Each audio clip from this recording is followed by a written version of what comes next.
I am making a light blue indigo dye vat right now. And I'm going to put all the ingredients, they're all ready. I'm going to put everything in there. And I can't tell you what they are, and I didn't film the process. I prepared them. This is ingredient number 1. I'm recording. I didn't film the process because I learned this in Catherine and Joy's class at Penland, and I think it's supposed to be like a secret. I'm not sure, but I think so. I'm pretty sure. But you can figure it out on your own. There's lots of things to look up online for indigo, and you could take a class. I mean, indigo, obviously, you can find that in Joy and Catherine's book, How to Make an Indigo Vat. But this was a special thing because it's the light blue, really, really light blue, which is hard to get because indigo is so powerful. Such a powerful dye, such a powerful plant that what they found was, I'm not at all an expert, so I'm learning, but what they found was that even if you put a teeny tiny little bit of indigo powder or indigo paste in the dye vat, it was so strong that they weren't able to get light blue from the vat. I'm new to making indigo vats, super new, but I've had this vat going, this dark blue vat over here, I've had this going since that class. We were each given a starter jar from the indigo vat in that class, and I used that to make this, and so that was a year ago. So this vat is a year old now. So that's it, basically. So this needs to sit, I think, for 2 to 3 days before I can start dyeing with it. I'm pretty sure. But I did it, so that's exciting. So this is dark blue, this is light blue, and I'm gonna dye the fabric that's still sitting in the scouring pot. I'm gonna dye half of that in here and half of that in here, and then hand stitch it all together, and then and then paint portraits on it with black walnut ink that I made myself from black walnut trees around here, across the street. I'm looking over there, because that's where it is. And there's also a bunch of hawks flying around the sky today, I've noticed. I made one painting in this style already. I've been having custom panels made from a local woodworker to stretch my paintings over, and I really like the look of how those are turning out. Last summer, I started an indigo vat for the first time, and I also grew fresh Japanese indigo in my garden. I dyed lots of little sample pieces of fabric, and I got the idea to hand stitch them all together and paint a portrait on it. This portrait is of my friend Eliza. The portrait is painted with black walnut ink that I made myself. I have my paintings in a bookstore in downtown Asheville called Downtown Books and News, so I brought the painting of Eliza there right after picking up the panel and stretching the painting. I decided to just sign it in the parking lot before going in. I feel a little bit awkward filming in the bookstore, but I did want to film a little bit to show people what a cool bookstore it is.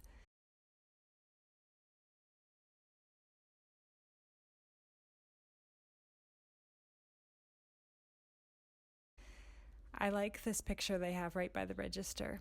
I hope we can all feel inspired by it.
I'm reading this book still.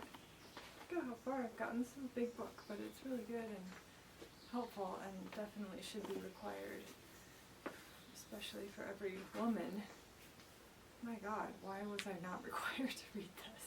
This is about female bodies and how to stay healthy. All kinds of things that I never knew about my own body. Jesus Christ. I definitely should have been taught this. But it's also about healthy overall living, and she has this exercise that I'm going to do to the camera because I don't have a friend. You're supposed to do it with a friend. She says, sit with a friend, sit facing a friend who fully supports you. Wow, who would that be? Maybe Chris.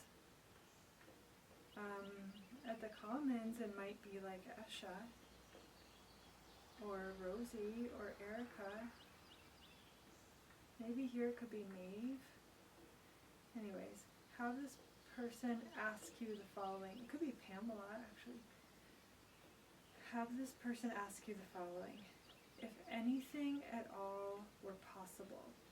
I love questions like this. Actually, I love doing exercises like this. Okay, if anything at all were possible, quickly, easily, and now, what would your life look like? Who would be in it? What would you be doing? Where would you be living? Begin answering your partner out loud. Give yourself 2 or 3 minutes to do this. Wow, that's not very long. Don't think about it. Pretend you're a child, creating your life exactly as you want it, as if anything at all were possible, easily, quickly, and now. No holds barred. How would your life be? Your inner guidance knows exactly what your heart's desire is. Yeah. When you open your mouth and remove the brakes. Oh my God, I'm having brake problems with my car. That's terrifying. That's not a good metaphor. Removing the brakes is triggering for me right now. When you open your mouth and remove the brakes and get the judge out of your head for a minute, your inner guidance will come up with the right answers. Questions like this, anything at all were possible, that's a big question. Whenever I play with questions like this, my mind gets really big. Anything at all? I mean, first of all, the first thing that I think of is that this whole entire country would be radically different. If anything at all were possible, genocide would never have taken place in this country. Slavery, racism, sexism would not exist. That means that it would be native land still.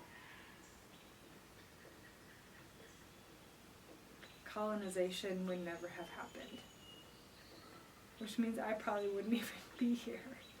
But let's say that I am, and let's say that when white people came to this land, they were kind and loving and integrated with the native people and learned their languages. That means I would be speaking Cherokee right now. And everything would be radically different. This house would not be here. We would be living in tribes. We would be raising our children in tribes. We would be deeply connected with the earth. The world I want to live in is a world where colonization never happened.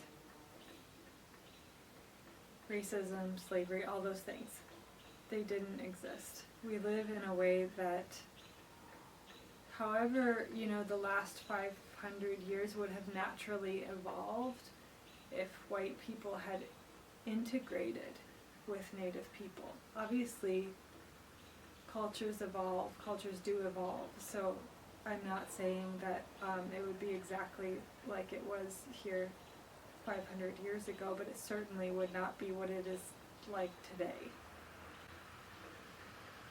Obviously, there would be mountain lions here in these hills and wolves, and we would be living in a way that was celebrating that, not killing them.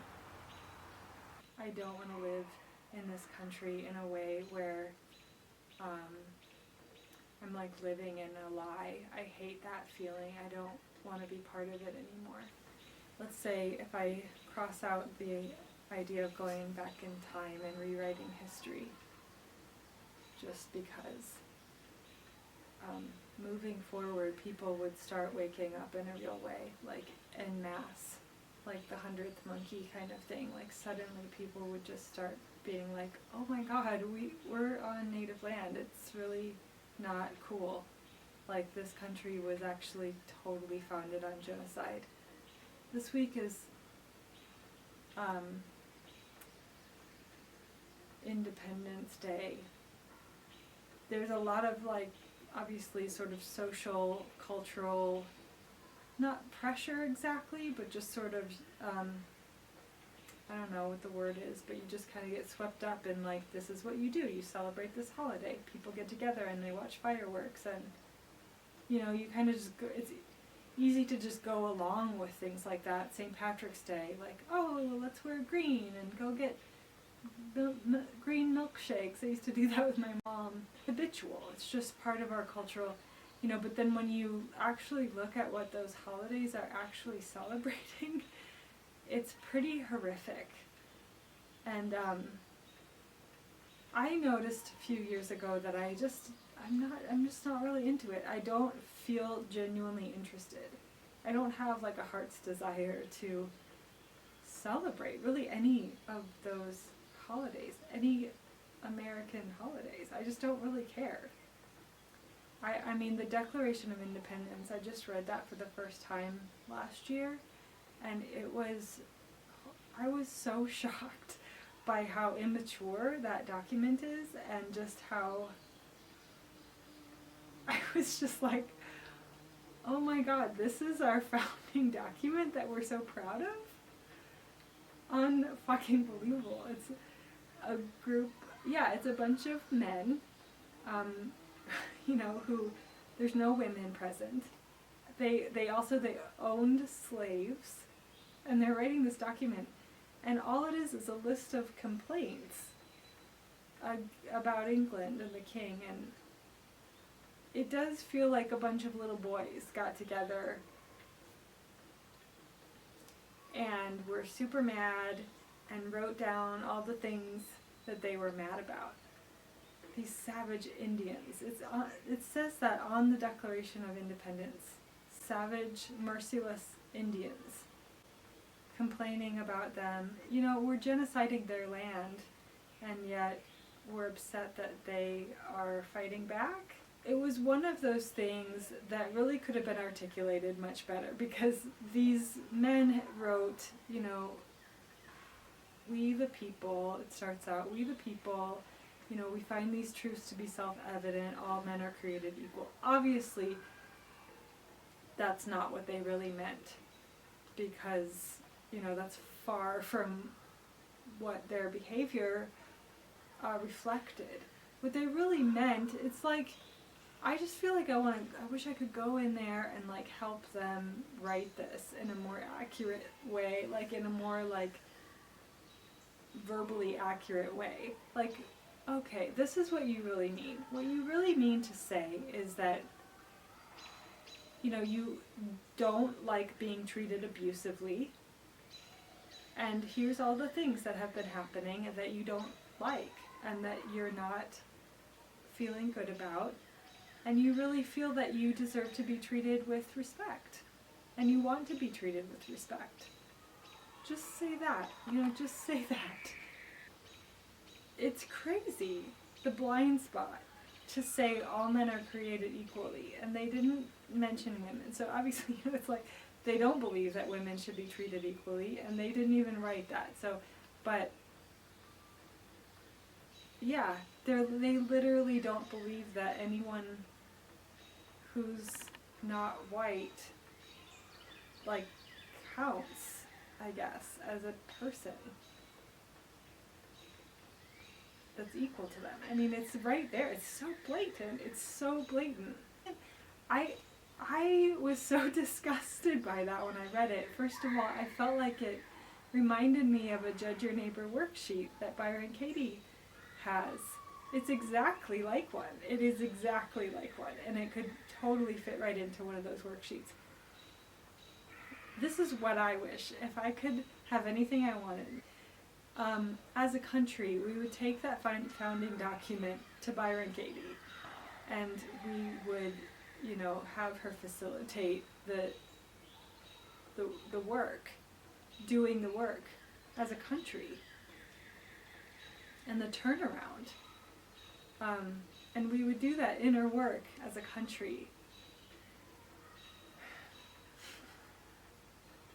Yeah. And we would realize how easy it is to become what we're against, because that's exactly what happened.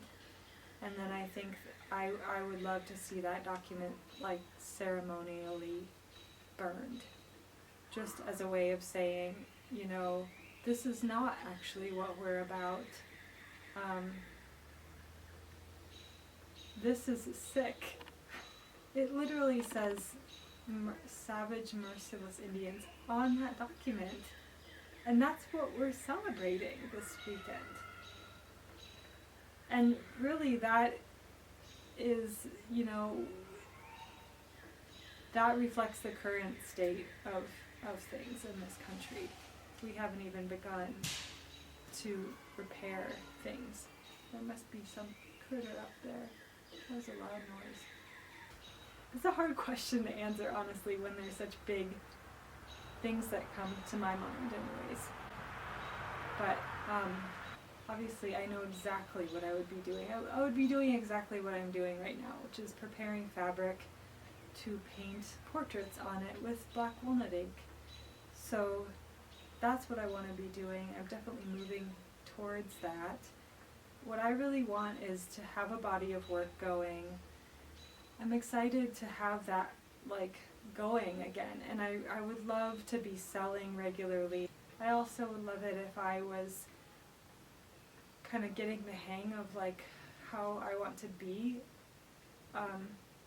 like in terms of I really want to like share what's in my heart on my videos and in my newsletters, and I think and my blog. I mean, I'm getting better at it, I think, with my newsletters. I mean, yeah, I just really want to be really authentic. I want that to come like naturally. I would like for that to come easily and naturally, and I would like to watch one of my videos and feel really good about it and be like, yes, that's exactly what I'm trying to put out there into the world.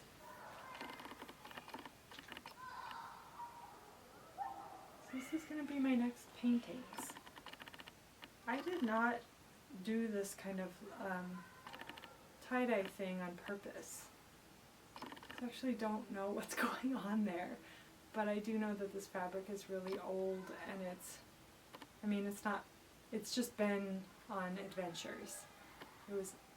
I've been using it for things. I've been using it for paper making, like to put in between the papers, the paper pulp.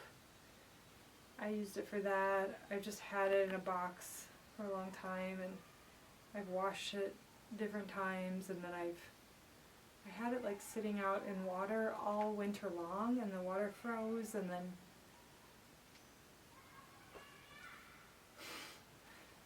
so I don't know why it's like that, but I'm just gonna go with it, and yeah, I'm just gonna play with it. I'm going to embrace that.